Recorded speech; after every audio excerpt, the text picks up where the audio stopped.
சாவுல புளிய மருந்து சாவுல செத்த பேல தூக்கு முடி சாவு. இததான் இன்னைக்கு ஒட்டுமொத்த தமிழக மக்களும் சொல்லிட்டு வராங்க.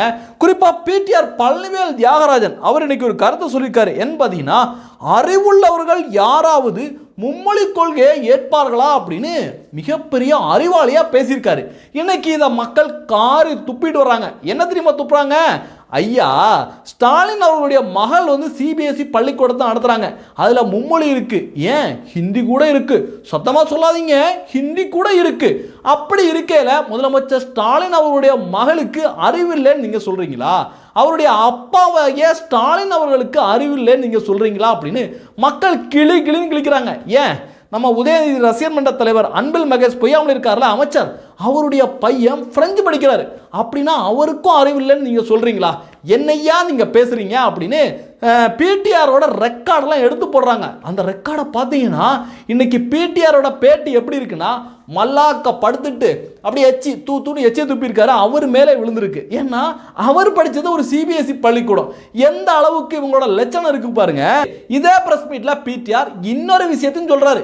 அந்த விஷயத்தை கேட்டீங்கன்னா அவருடைய அறிவை நம்ம வியந்து என்ன பண்ணலான்னு எனக்கே புரியல. அதை பாருங்களேன். கூகுள் தலைவர், ஆல்பபெட் தலைவர் யாரு? சுந்தர் பிச்சை சொல்றாங்க எனக்கு ஹிந்தி தெரியாதுன்ற. ஹிந்தி தெரியாதனால யாரும் பாதிப்பு வந்துச்சா? என்ன அறிவு பாத்தீங்களா? அதாவது கூகுளோட தலைவராக இருக்கிற சுந்தர் பிச்சை அவருக்கு ஹிந்தி தெரியாதுன்னு சொல்லிட்டாரா, அதனால அவருக்கு பாதிப்பு இருக்கா அப்படின்னு பயங்கர உருட்டு. கூகுள் தலைவராக இருக்கிற சுந்தர் பிச்சை அவர்களுக்கு ஹிந்தி தெரியும், அந்த விஷயத்துக்கு நம்ம பின்னாடி வருவோம். ஆனா இப்படி சொல்ற இதே பிடிஆர் பழனிவேல் தியாகராஜன் ஒவ்வொரு திமுக அரண்ட போய், எப்பா நீ உன் குழந்தைய ஹிந்தி பள்ளிக்கூடத்தில் படிக்க வைக்காத, மும்மொழி இருக்கிற பள்ளிக்கூடத்தில் படிக்கவே வைக்காத, அதெல்லாம் முட்டாள்தனம், எல்லா பள்ளிகளும் எடுத்து மூடுங்க அப்படின்னு சொல்ல வேண்டியதானே? இவ்வளவு வக்கனையா ஏழை மாணவர்களை ஏமாத்துறதுக்கு இப்படி பேசுற இதே ஆட்கள் அப்படி சொல்ல வேண்டியதானே? சரி, அடுத்த விஷயத்துக்கு வருவோம். இப்போ கூகுள் தலைவராக இருந்த சுந்தர் பிச்சை அவர்களுக்கு ஹிந்தி தெரியாது அப்படின்னு உருட்டுறாருல. ஆனா உண்மை என்ன அப்படிங்கிறத நான் சொல்லல, பிஜேபி காரவங்க சொல்லல, சுந்தர் பிச்சையே சொல்லியிருக்காரு. கேளுங்களேன். I came from South. I came from Chennai. I learned Hindi in school, but ரொம்ப தெளிவா சொல்றாரு. நான் ஸ்கூல் படிக்கையிலே ஹிந்தி கத்துக்கிட்டேன் அப்படிங்கிறத ரொம்ப தெளிவா சொல்றாரு. ஆனா இந்த பிடிஆர் என்னமோ அவர் தான் படிக்க வச்ச மாதிரி எப்படி கண்ணா பின்னான்னு போய் சொல்றாங்க பாத்தீங்களா? அதாவது ஏழை அரசு பள்ளி மாணவர்களை ஏமாத்துறதுக்காக திமுக எந்த எல்லைக்கும் போவாங்க. அவங்களுக்கு தேவை ஓட்டு பிச்சை தான்.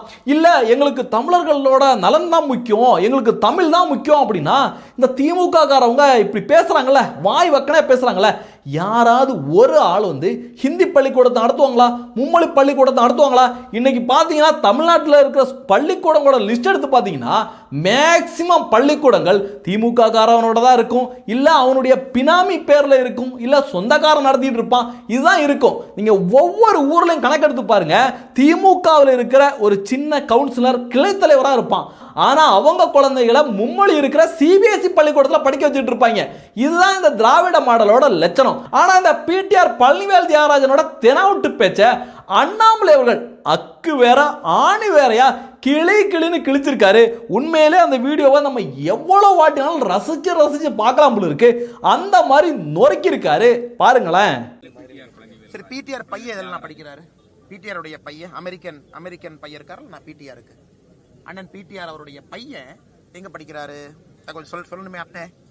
சும்மா போய் நான் டிவியில போய் பேசுவேன், நான் வாய் திறந்து பேசுவேன், மதுரை பத்திரிகையாளர் சந்திப்பில். ஏன்னா அறிவுள்ளவர்களான்னு ஒரு வார்த்தையை கேட்டிருக்காரு. ஒரு அமைச்சர் அறிவுள்ளவர்கள் ஏற்றுக்கொள்ள மாட்டார்கள் சொன்ன பிறகு அந்த அமைச்சர்கிட்ட திரும்ப நான் கேட்கிறேன், உங்களுடைய மகன் இந்திய குடிமகனா? முதல் கேள்வி. அமெரிக்க குடிமகனா? இரண்டாவது கேள்வி. இந்த கேள்வி இன்னைக்கு தமிழக மக்கள் மத்தியில் ஆழமான கேள்வியா மாறி இருக்கு. அதுக்கு அடுத்து அண்ணாமலை அவர்கள் பல விஷயத்தை சொல்லியிருக்காரு, கேளுங்க. இந்த ரெண்டு கேள்விக்கு பதில் சொல்லிட்டு, உங்கள் மகன் எந்த பள்ளியில படிக்கிறான்? அப்ப உங்க மகன் 3 மொழி சொல்லிக் கொடுக்கக்கூடிய பள்ளியில படிக்கிறானா? உங்களுக்கு அறிவில்லைன்னு தானே அர்த்தம். பிடிஆர் கண்ணாடி பார்த்து பேசிட்டு இருக்காரா? விமான நிலையத்தில் இறங்கணுன்னே ஒரு கண்ணாடி எடுத்து கண்ணாடி பார்த்து பத்திரிகையாளர். ஆனா தமிழ்நாடை பொறுத்தவரை எல்லா அமைச்சர்களுடைய குழந்தைகள், பேர குழந்தைகள் எல்லோருமே 3 மொழியில தான் படிக்கிறாங்க. எம்பிக்கள், எம்எல்ஏக்கள் யாராச்சும் ஒருத்தர் பத்திரிகையாளர் முன்னாடி ஒரு எம்பி எம்எல்ஏ இல்ல என் குழந்தை என் பேர 2 மொழி தான் படிக்கிறான், நான் தைரியமா பேசுவேன் பேசுறாங்களா? யாரும் பேச மாட்டாங்க. அவர்களுக்கு ஒரு நியாயம், பொதுமக்களுக்கு ஒரு நியாயம். அதனால்தான் நம்முடைய மும்மொழி கொள்கையை நாம் சொல்வது சமக்கல்வி. சமக்கல்விங்கிற வார்த்தையை பயன்படுத்துறோம். எல்லோருக்குமான உரிமை என்று சொல்லுகின்றோம். அரசு பள்ளியில படிக்கக்கூடிய 52 லட்சம் பேர்த்துக்கும் தனியார் பள்ளியில படிக்கக்கூடிய 56 லட்சம் பேர்த்துக்கும் சமமான கல்வி இருக்க வேண்டும். அப்படி இருக்கும் பொழுது ஒரு பக்கம் 3 மொழியும் ஒரு பக்கம் 2 மொழி இருப்பது எப்படி ஏற்றுக்கொள்ள முடியும்? அண்ணாமலை அவர்கள் சரியான நொறுக்கிருக்காரு. உண்மையிலேயே அண்ணாமலை அவர்கள் மட்டும் இப்போ பிஜேபிக்கு தலைவராக இல்லைன்னா இவங்க வைக்கிறது தான் சட்டம், இவங்க பேசுறது தான் நியாயம். ஏன்னா மிச்சம் இருக்கிற அந்த அல்ற செல்ற கட்சிகள் இருக்காங்கல்ல, எல்லாருமே திமுக போட்ட இந்த விஷயத்துக்கு பதில் சொல்றதுக்கு பயப்படுறாங்க. ஐயோ நம்ம பதில் சொன்னா எதோ ஆயிருமோ அப்படின்னு மீடியாக்கள்ல இருந்து கட்சிகள் எல்லாமே பயந்து நடுங்கிறாங்க. அண்ணாமலை அவர்கள் ஒரு ஆள் தான் துணிச்சல் அடிக்கிறாரு. தமிழக மக்களோட குரலா இன்னைக்கு இருக்காரு. தமிழக மக்களோட நீங்க வேணா திமுக காரங்களோட குடும்பத்திலே கேட்டு பாருங்க. இந்த மாதிரி மும்மொழி கொள்கையெல்லாம் வேணும்னு சொல்றாங்களே, அதெல்லாம் வேணுமான்னு கேட்டீங்கன்னா அந்த வீட்டில் இருக்கிறவங்க வேணும்னு சொல்லுவாங்க. அந்த மக்களோட மனசாட்சியை, தமிழக மக்களோட மனசாட்சியா இன்னைக்கு அண்ணாமலை அவர்கள் பேசுறாரு. அதுக்கு தான் அண்ணாமலை அவர்களுக்கு மிகப்பெரிய ஆதரவு. இந்த மும்மொழி கொள்கைக்கு அண்ணாமலை அவர்களுக்கு மிகப்பெரிய ஆதரவு பெருகிட்டே இருக்கு. அது இன்னைக்கு கண்கூடா தெரியுது. அடுத்த செய்தி பார்த்தீங்கன்னா கொடூரமான செய்தி. அந்த காட்சிகள், அந்த வீடியோ காட்சிகளை நம்மளால பார்க்கவே முடியல. அந்த அளவு கொடூரமா இருக்கு. ஒரு ஆட்டோவில் பள்ளி குழந்தைகளை ஏற்றிட்டு போயிட்டே இருக்காங்க. அந்த ஆட்டோ மீது மிகப்பெரிய ஒரு ஃப்ளெக்ஸ் வந்து சாயுது. அந்த மாதிரி ஃப்ளெக்ஸை நீங்கள் சுதந்திர போராட்ட தியாகிக்கு கூட வச்சிருக்க மாட்டீங்க. அப்படிப்பட்ட வானுயர ஃப்ளெக்ஸ் திமுக காரவங்க உதயநிதிக்கு வச்சிருக்காங்க. உதயநிதி பெரிய சாதனையாளர்ல. எனக்கு தெரிஞ்சு உதயநிதி பண்ண உருப்படியான சாதனை என்னன்னு பார்த்தீங்கன்னா துண்டுச்சீட்டு மட்டும்தான். துண்டுச்சீட்டை எடுத்துட்டு உதயநிதியை பார்த்தீங்கன்னா ஒண்ணுமே இருக்காது, வெறும் முட்டை தான் இருக்கும். அப்படிப்பட்ட உதயநிதிக்கு இவ்வளோ பெரிய ஃப்ளெக்ஸை வச்சு அது குழந்தைங்க மேலே சாஞ்சு, ஐயோ அந்த காட்சிகள்லாம் பார்க்கவே முடியல. நிறைய பேர் பார்த்துருக்க மாட்டீங்க. ஏன்னா தமிழக மீடியாக்கள்ல எல்லாம் இந்த காட்சிகள் வெளிவரவே இல்லை. ஏன்னா இதெல்லாம் கொத்தடிமை மீடியாக்கள் தானே, அப்படியே சிங்சான் அடிப்பாங்க, அப்படியே ஒத்து ஊதுவாங்க, அதை மட்டும்தான் போடுவாங்க. ஆனால் அதிர்ஷ்டவசமா தூர்தர்ஷன்ட்ட இந்த வீடியோ சிக்கிச்சு, அவங்க தான் வெளியிட்டு இருக்காங்க. அதை பாருங்களேன். ஆட்டோ போயிட்டே இருக்கு பாருங்க. மேலே வந்து ஐயாவோட பெரிய ஒரு ஃப்ளெக்ஸ், சாதனையாளர், துண்டுச்சீட்டு சாதனையாளரோட ஃப்ளெக்ஸ் இருக்கு, சாஞ்சு விழுது பாருங்க. எவ்வளோ கொடூரமாக இருக்கு பார்த்தீங்களா? அந்த குழந்தைங்களோட மனசு எப்படி பதறி இருக்கும் பாருங்க. ஆனால் இதே திமுக காரங்க எப்படி தெரியுமா அரசியல் பண்ணாங்க? இதே ஃப்ளெக்ஸ் அரசியல் எப்படி தெரியுமா பண்ணாங்க? கடந்த அதிமுக ஆட்சியின் போது ஒரு மாணவி இதே மாதிரி இறந்துடுறாங்க. ஃப்ளெக்ஸ் விழுந்தோ இல்லை கொடியோ ஏதோ ஒரு விஷயத்தில் ஃப்ளெக்ஸ் தான் நினைக்கிறேன், அது விழுந்து இறந்துடுறாங்க. உடனே ஸ்டாலின் அவர்கள் வந்து பின்ன அரசியலுக்கு தயாராகி ஓடோடி போய் அந்த மாணவி வீட்டுக்கு போய் அங்கே இருந்த ஒரு பதிவை போடுறாரு. என்னன்னு பார்த்தீங்கன்னா, ஆளுங்கட்சியின் விளம்பர மோகத்தால் உயிரிழந்த சகோதரி சுபஸ்ரீயின் பெற்றோரை நேரில் சந்தித்து ஆறுதல் தெரிவித்தேன். நம்முடைய ஆறுதல்கள் அவர்களை தேற்றாது என்ற போதிலும் உயர்நீதிமன்றத்தில் திமுக சார்பில் பேனர் வைக்கப்படாது என்று தாக்கல் செய்த பிரமாண பத்திர உறுதிமொழியை என் ஆறுதலாக கூறினேன்.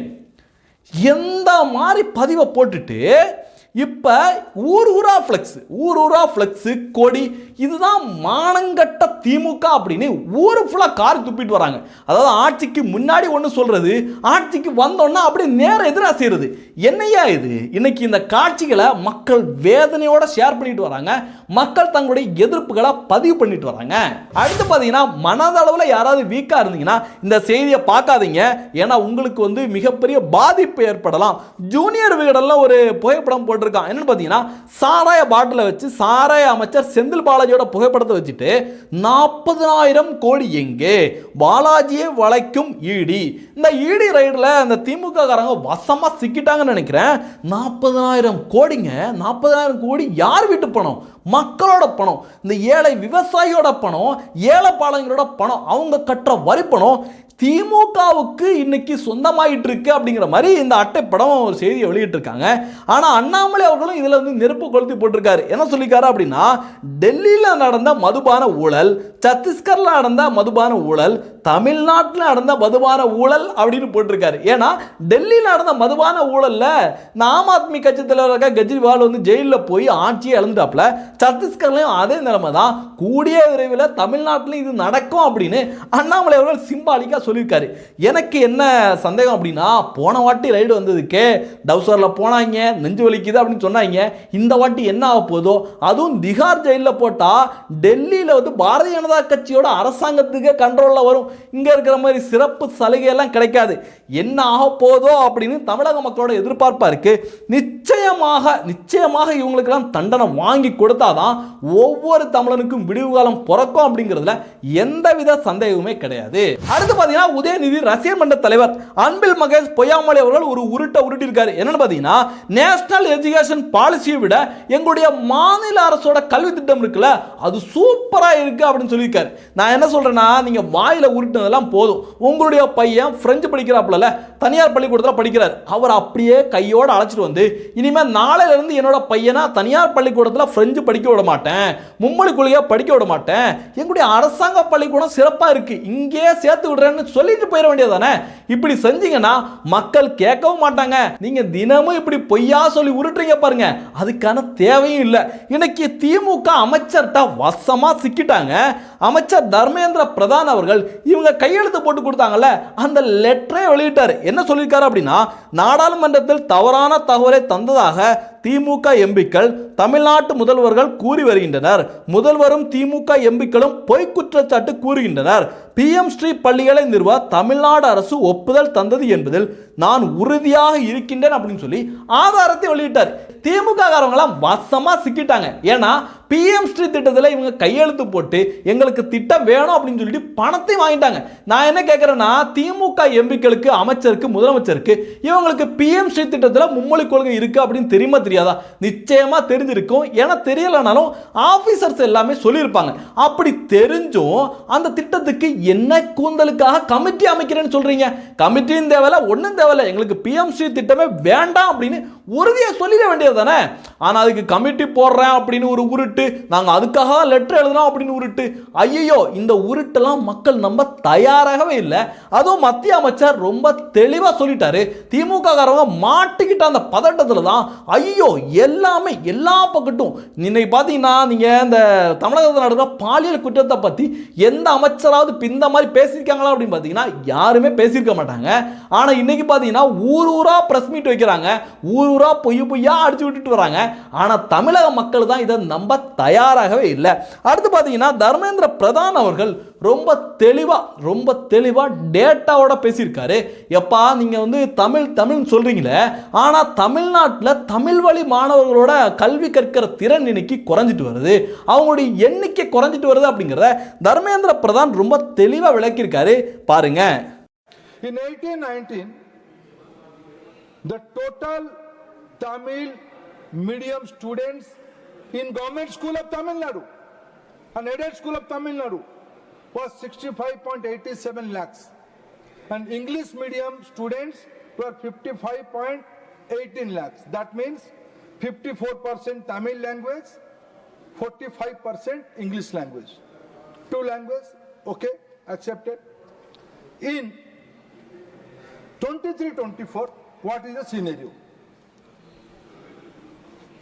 46.82 lakhs Tamil language.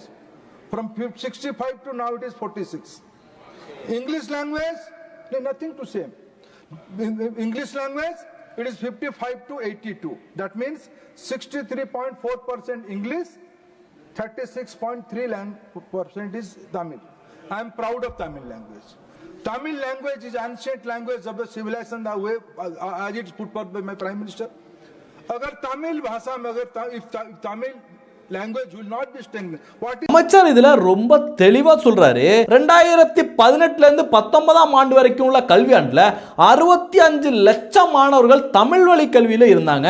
ஆனா அதே சமயம் 2023 இருந்து 2023ஆம் ஆண்டு அந்த ஆண்டு கணக்கெடுத்து பாத்தீங்கன்னா வெறும் 46 லட்சம் மாணவர்கள் தான் தமிழ் வழி கல்வியை கட்டிட்டு இருக்காங்க. கிட்டத்தட்ட 5 ஆண்டுகள்ல 19 லட்சம் மாணவர்கள் என்ன ஆயிட்டாங்க, தமிழ் வழி கல்வியிலிருந்து ஆங்கில வழி கல்விக்கு மாறிட்டாங்க. அப்ப உங்களுடைய கல்வியோட லட்சணம் எந்த மாதிரி இருக்கு அப்படிங்கிறது தான் தர்மேந்திர பிரதான் அவர்கள் கேட்கிறாரு. உண்மைதானே? இப்ப அரசாங்க பள்ளி ரொம்ப தரமா இருந்தா இந்த ஏழைப்பாள மக்களுக்கு எல்லாம் இந்த தலையெழுத்தா லட்சக்கணக்கில் திமுக காரனோட பள்ளிக்கூடத்தில் கொண்டு போய் கொட்டணும், அங்க போய் பிள்ளைங்களை படிக்க வைக்கணும் அப்படின்னு ஏழைப்பாளைங்களுக்கு என்ன தலையெழுத்து? இந்த திமுக காரங்களாம் வாய்க்கிலேயே வக்கனையா பேசுவாங்க. எங்களுடைய கல்வி திறன் எப்படி தெரியுமா இருக்கு, அரசாங்க பள்ளிக்கூடத்தில் எப்படி தெரியுமா கல்வியோட தரம் இருக்கு அப்படின்னு பயங்கரமாக உருட்டுவாங்க, வாய்க்கிலேயே உருட்டுவாங்க. அவங்களோட உருட்டுக்கும் இந்த செய்திக்கும் ஏதாவது கொஞ்சமாவது சம்மந்தம் இருக்கா அப்படிங்கிறத நீங்களே சொல்லுங்களேன்.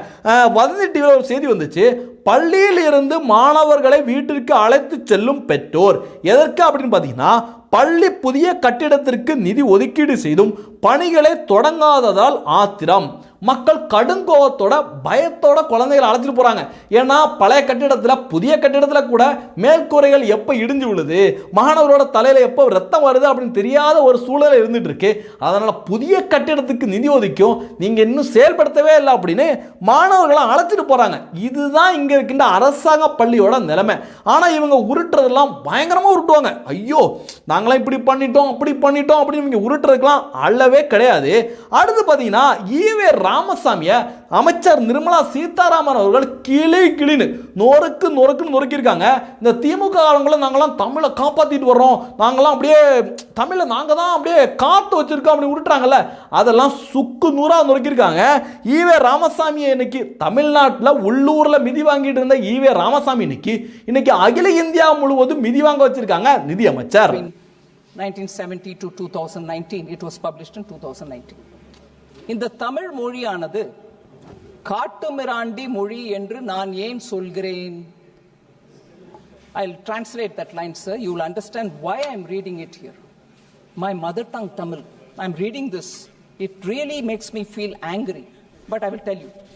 இந்த தமிழ் மொழியானது காட்டுமிராண்டி மொழி என்று நான் ஏன் சொல்லுகிறேன்? He asks a question right at the beginning. He says, why am I saying that Tamil is a barbaric language? He says this. Why am I saying that Tamil is a barbaric language? எதனால் சொல்கிறேன் என்று இன்று கோபித்துக் கொள்ளும் யோகியர்கள் ஒருவர் கூட சிந்தித்து பேசுவதில்லை. வாய் இருக்கிறது என்று எதையாவது பேசி வயிறை வளர்ப்போம் என்பதை தவிர அறிவையோ மானத்தையோ ஒழுக்கத்தையோ பற்றி சிறிது கூட சிந்திக்காமலே பேசி வருகிறார்கள்.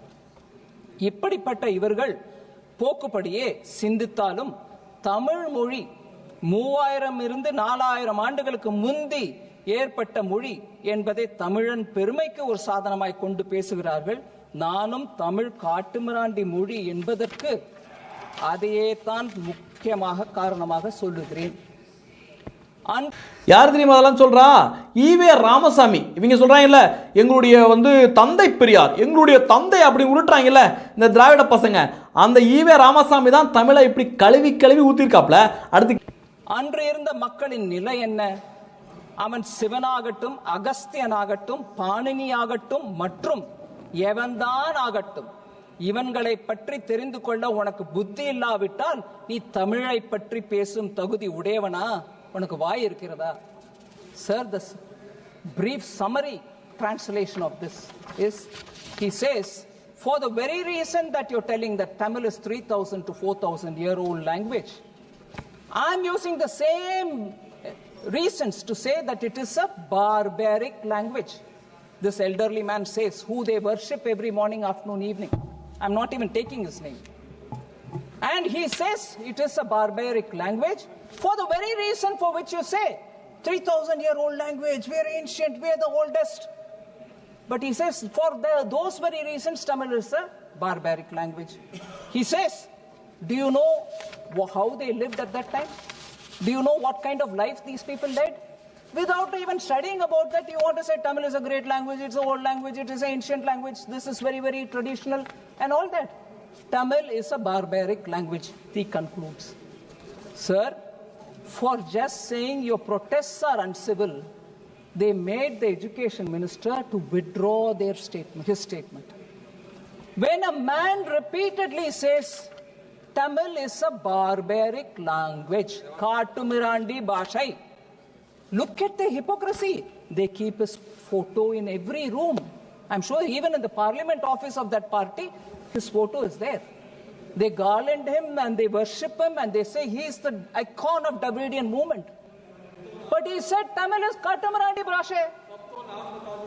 So, sir, செம்ம கிளிங்க, செம கிளி ஈவே ராமசாமியை நொறுக்குன்னு நொறுக்கியிருக்காங்க. இந்த வீடியோ இன்னைக்கு செம வைரலாக போயிட்டு இருக்கு. ஆனால் இதுக்கெல்லாம் திமுக காரன் ஒருத்தங்க கூட பதில் சொல்ல மாட்டான். ஆனால் சொல்லாத விஷயத்துக்கு ஊரு ஃபுல்லாக அந்த கம்ப சுற்றி திரிவாங்க. அது சொல்லிட்டாங்க இது சொல்லிட்டாங்க அப்படின்னு பொய்யா சொல்லிட்டு திரிவாங்க. ஆனால் நிதியமைச்சர் எவ்வளோ தெளிவாக டேட்டாவோட டீட்டெயிலாக சொல்லியிருக்காரு. ஈவே ராமசாமி நம்முடைய தாய் தமிழ் மொழியை காட்டுமிராண்டின்னு சொல்லியிருக்காப்ல.